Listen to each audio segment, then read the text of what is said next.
everybody, Texas Deacon here. Thank you for joining me. I pray a special blessing on everyone that has joined me. The title of this video is Constitution of the United States of America, Part 2, an Introduction. Today I'm going to talk about the Heritage Foundation. The Deaconess and I are also members of the Heritage Foundation, also members of a local group called the Constitutional Defenders of Texas. All that is required to be a member of the Heritage Foundation is to pay a small annual fee, and it's not that much. The scripture reading I have chosen is Luke 12:34, one of my favorites.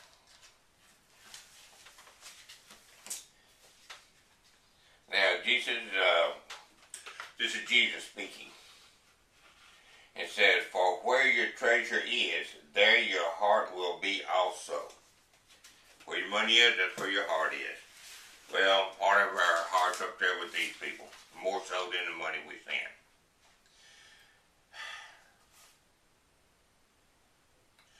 Check out the Heritage Foundation and see if you want to help support it. It could use all the help it can get, although it's a solid foundation.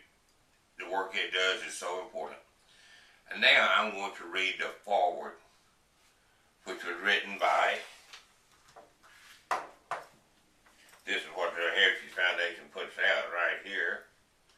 It was written by Matthew Spalding.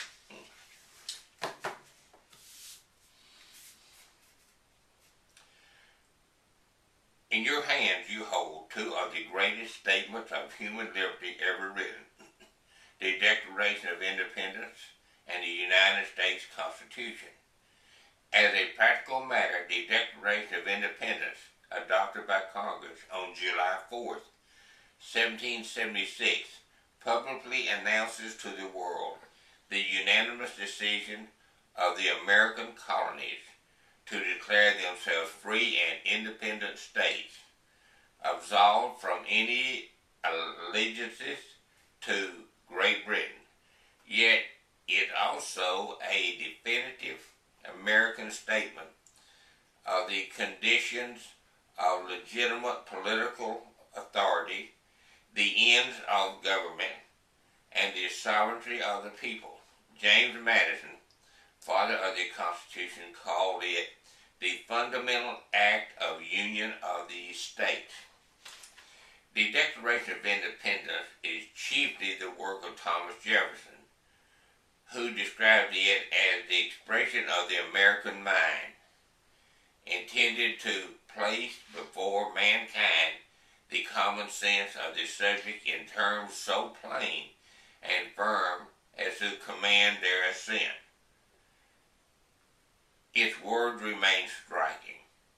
We hold these truths to be self-evident, that all men are created equal, that they are endowed by their Creator with certain inalienable rights.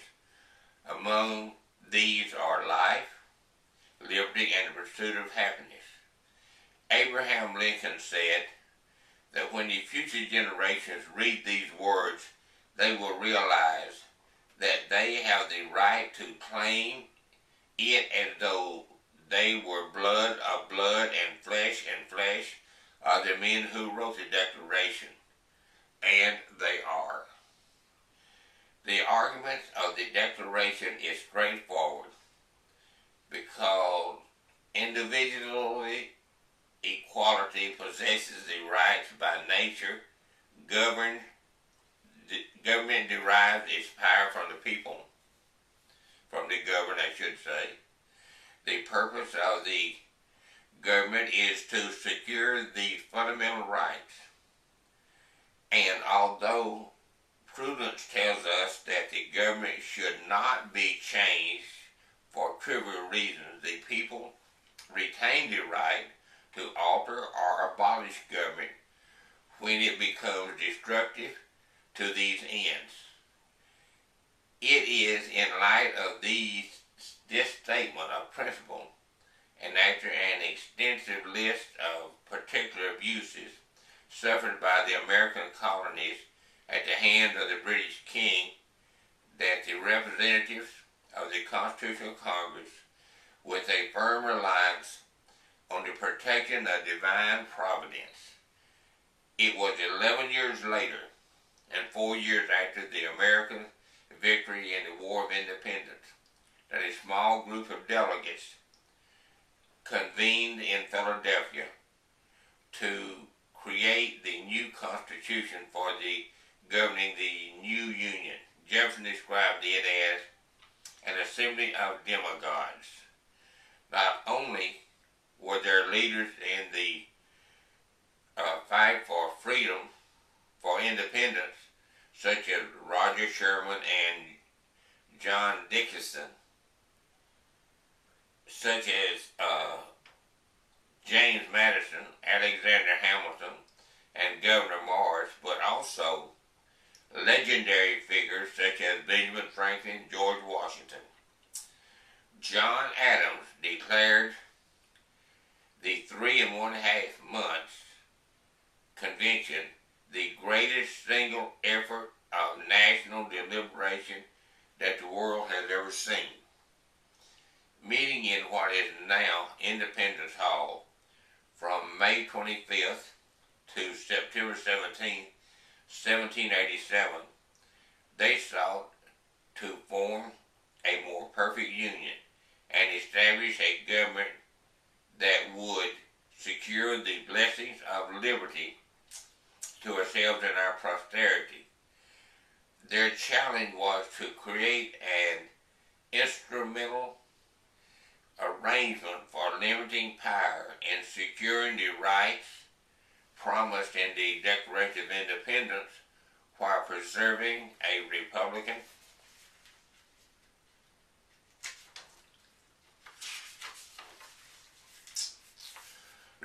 form of government that reflected the consent of the governed.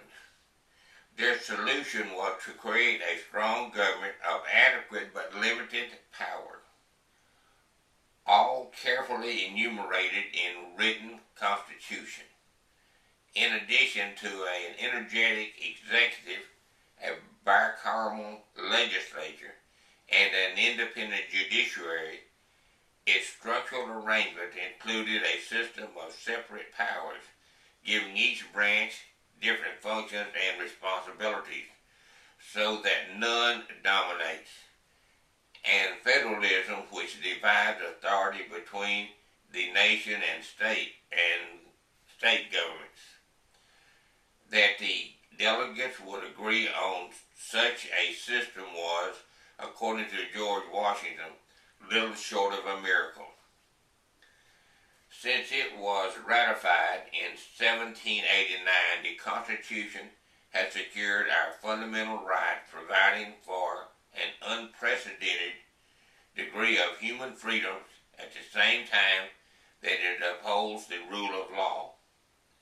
The monumental exception, of course, was the institution of slavery, recognized by the letter of the Constitution, condemned by the words of the Declaration, which eventually required a civil war to right.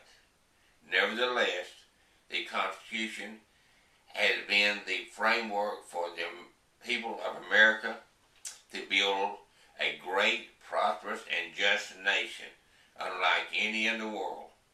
The nation that those few delegates, as optimistic as they were, could never have imagined. To this day, some 200 years after the American Revolution, the Declaration of Independence and the United States Constitution serve not only as a powerful beacon to those who would strive for liberty and seek to vindicate the principles of self-government, but also as a warning to tyrants and despots everywhere. They are the highest achievement of our political tradition. They still define us as a people and a nation. Taken together, these great documents represent the heritage of the Heritage Foundation, seeks to conserve and the American and proclaimed to the world. And that is by Matthew Spalding, and director of B. Kenneth Simmons Center for American Studies. And let's see if we can get an address for these people. I bet we can. Okay, the Heritage Foundation, 214 Massachusetts Avenue, Northeast, Washington, D.C., or go online to heritage.org.